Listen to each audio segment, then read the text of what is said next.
Hi, my name is Paul Friedman. I founded the Marriage Foundation, and we have a very different view on marriage than most people, and that's why we have a lot of subscribers. It's just building. We've not been at this for very long, but people really like what we talk about because it's so practical. It's so useful. We don't get into Western psychology at all. We don't get into religion at all, but we recognize that marriage is a very spiritual involvement, you might say. It's love. And the world has lost touch with a lot of things. One of the things is love. You look it up, and you'll see that love is defined as an emotion, an increased like. But when you've experienced love, you know for yourself that it's overwhelming. It's its own entity. We're a soul. We have a body, we have a mind. This is not religious, it's just the way it is. And when you recognize that reality and you go, okay, I am a soul, what are you then? You are love itself. You're joy itself. And you get married in order to share that with your soulmate. And then we come up to the topic, my husband complains all the time, what do I do? Well, that means, essentially, he may be complaining all the time. I'm not arguing with you. I don't doubt you. However, you got married to be happy. You got married to experience love. And sometimes we fall into these routines where we're critical of each other. We complain, we condemn, we criticize, and we forget why we got married.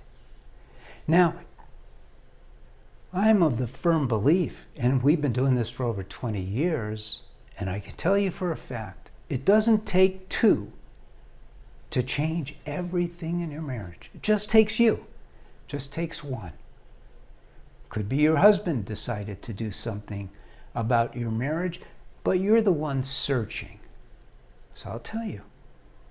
Your husband complains. What do you do when he complains? You react. Your walls go up.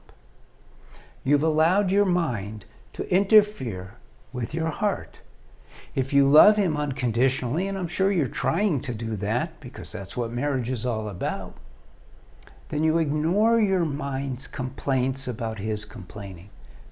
Really, I'm not joking here. He has free will. You're not going to get him to stop complaining. If it's an irritation to you, that's on you to shift your perspective and hear his complaints in a different way. And start seeing through this veneer that he's imposing, but it doesn't matter who's imposing it, it's a veneer. And you don't have to accept it.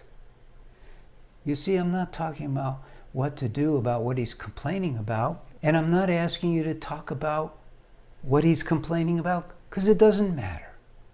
What matters is that you rise above it and you focus on him as your soulmate, as your lover. Love has no boundaries, but the mind does. And the mind, with its drive to survive from your body, pinging it all the time, telling it, watch out, be careful, this isn't working, this is not good for me, my boundaries are being crossed, blah, blah, blah, blah. You have to proactively ignore the rambling mind. And we tell men the same thing. The mind gets in the way of love. Now, if you haven't subscribed to the channel, do so you learn, you start getting a sense of what I'm talking about. Or you could read one of my books or take the course for women or just peruse the website and the articles. There's so much positive, usable, useful information. Like the video, leave a comment if you wish. I'm Paul Friedman. I founded the Marriage Foundation, and I did it for you, to teach you, so you can learn how to have an amazing marriage, not just a good one. Thank you for spending time with me, and God bless you. Take care.